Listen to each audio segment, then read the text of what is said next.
शुरू करी थी इस परीक्षा की, आप कितने साल के थे? उस समय हम एक मतलब कि 19 साल के थे। और अभी अभी तो 27 साल हो रहा है। 27 साल हो रहा है। जी। तो कितनी बार आप इस परीक्षा में बैठ चुके हैं? इस परीक्षा में मतलब कि एक बार बैठ चुके हैं। और फॉर्म और कितनी बार भरे हैं? ये तो फॉर्म 4-5 है सर, क्या बोलूं। मैं अपने दुख और पीड़ा को हम किसी पास सामना नहीं कर सकता हूं सर।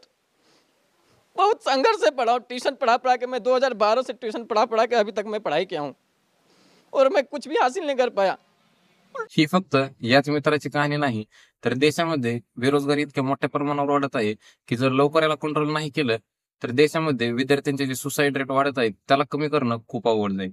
पण देशामध्ये बेरोजगारीच्या वाढत्या प्रमाणाचे कारण काय आहे? 8-8, 10-10 वर्ष तयारी करून सुद्धा विद्यार्थ्यांना पोस्ट का मिळत नाहीत आणि सरकारने यावर काय केले पाहिजे हे आपण बघू आजच्या व्हिडिओमध्ये. तर नमस्कार, जय महाराष्ट्र मित्रांनो. गेल्या वर्षी 2023 मध्ये एक जाहिरात आली आणि ती म्हणजे महाराष्ट्रात निघणार 4,600 जागांसाठी तलाठी भरती. आता तुम्ही म्हणताल यामध्ये नवीन काय आहे?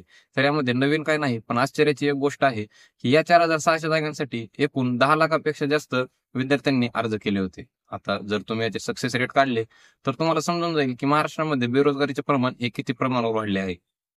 हे तर झाले महाराष्ट्रातले, पण जर तुम्ही देशाचा विचार केला तर परिस्थिती आणखीनच भयानक आहे.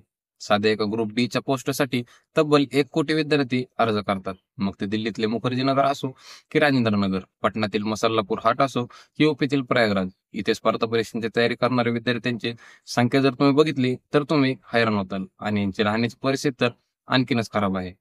आणि एवढ्या मेहनतीनंतर यांना काय मिळते तर ते म्हणजे पेपर लीक. भ्रष्टाचार इतक्या मोठ्या प्रमाणावर वाढला आहे की पेपर नंतर नापास होण्याच्या भीतीपेक्षा विद्यार्थ्यांना पेपर लीक होण्याची भीती जास्त भरली आहे. मुझे मैसेज आता है कि अगर आपको क्वेश्चन पेपर चाहिए 10,500 रुपए लो विद आंसर, हम आपको 12 बजे तक सारे क्वेश्चन पेपर दे देंगे. आणि एक हार्श रियालिटी म्हणजे यांच्यापैकी तब्बल 90% विद्यार्थी एक्झाम क्लिअर नाही करू शकत. चीजें करने के लिए, लेकिन you are held captive of a single dream. ही एक समस्या आहे की स्पर्धा परीक्षेचे विद्यार्थी 8-8, 10-10 वर्ष परीक्षेची तयारी तर करतात, पण त्यासोबत एकही स्किल शिकण्याचा प्रयत्न करत नाहीत आणि त्यामुळे जेव्हा त्यांच्याकडून एक्झाम क्लिअर होत नाही आणि त्यांची लास्ट अटेम्प्ट संपते तेव्हा त्यांना कुठलाच पर्याय दिसत नाही. त्यामुळे सरांना देखील असं सांगायचे आहे की तुम्ही कमीत कमी एका तरी स्किलवर कुठल्या तरी काम करा आणि त्यामध्ये परफेक्ट व्हा, जेणेकरून जरी तुमचा एक्झाम क्लिअर नाही झाला तरी तुम्हाला त्यामध्ये त्या स्किलमुळे काहीतरी मदत होऊ शकेल. जाएंगे सर, इतनी उम्र हो गई, अब छोड़ के करेंगे क्या? कुछ कर भी नहीं सकते, तो इसलिए लगे हैं उसी आस में कि अब की नहीं अगली बार नहीं तिबली बार, इसी तरह से लगे हुए हैं. तर यामध्ये चुकी कोणाची आहे हे बघू. या स्पर्धा परीक्षेच्या शर्यतीमध्ये 3 जणांचा संबंध डायरेक्ट येतो. 1 म्हणजे विद्यार्थी, 2 म्हणजे कोचिंग क्लासेसवाले आणि 3 म्हणजे गव्हर्नमेंट. तर यामध्ये सर्वात मोठी चुकी करप्ट गव्हर्नमेंटची आहे, ज्यांना विद्यार्थ्यांच्या भविष्याची काही चिंता नाही. आता तुम्ही उदाहरणार्थ बघितलेच असेल या वर्षी झालेल्या नीटचा एक्झाम.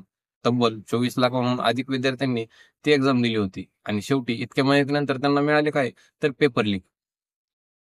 एवढेच नाही, तुम्ही बाकीच्या एक्झामसाठी हा मॅप बघा, ज्यामध्ये गेल्या 5 वर्षामध्ये तब्बल 41 पेपर लीकचा डेटा आहे, ज्यामध्ये 1.4 करोड विद्यार्थ्यांनी एक्झाम दिले होते आणि ते फक्त 1 लाख जागांसाठी. आणि यांना काय मिळाले तर पेपर लीक. आणि यामध्ये सरकार काय करते तर तुमची ग्रामपंचायत काय करायला हे सांगा म्हणालो आम्हाला. काम कुठं आले, काय करायला? तर सरकार करते ब्लेमिंग. बीजेपी वाले काँग्रेसला ब्लेमिंग करतात आणि काँग्रेसवाले बीजेपीला ब्लेमिंग करतात.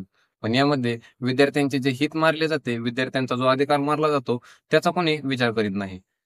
आता याच्यावर पर्याय काय आहे तर पर्याय म्हणजे जर तुम्ही ऍस्पिरंट असाल तर तुमच्या माइंडमध्ये क्लिअर असलं पाहिजे की आपल्याला हे करायचं आहे तर करायचं आहे, पण आपल्या डोक्यामध्ये एक टाइमलाईन सुद्धा फिक्स असले पाहिजे. असं नाही की 10 ते 12 अटेम्प्ट द्याल आणि त्यामध्ये नाही झालं तरी तुम्ही 13व्यासाठी प्रयत्न कराल. तसं नाही, 2 ते 3 अटेम्प्ट मध्ये बघा तुमच्याकडून तुमची क्षमता आहे का नाही पास होण्याची, आणि जर तुम्हाला समजले की नाही आपली क्षमता नाही तर त्या रेसमधून बाहेर पडा.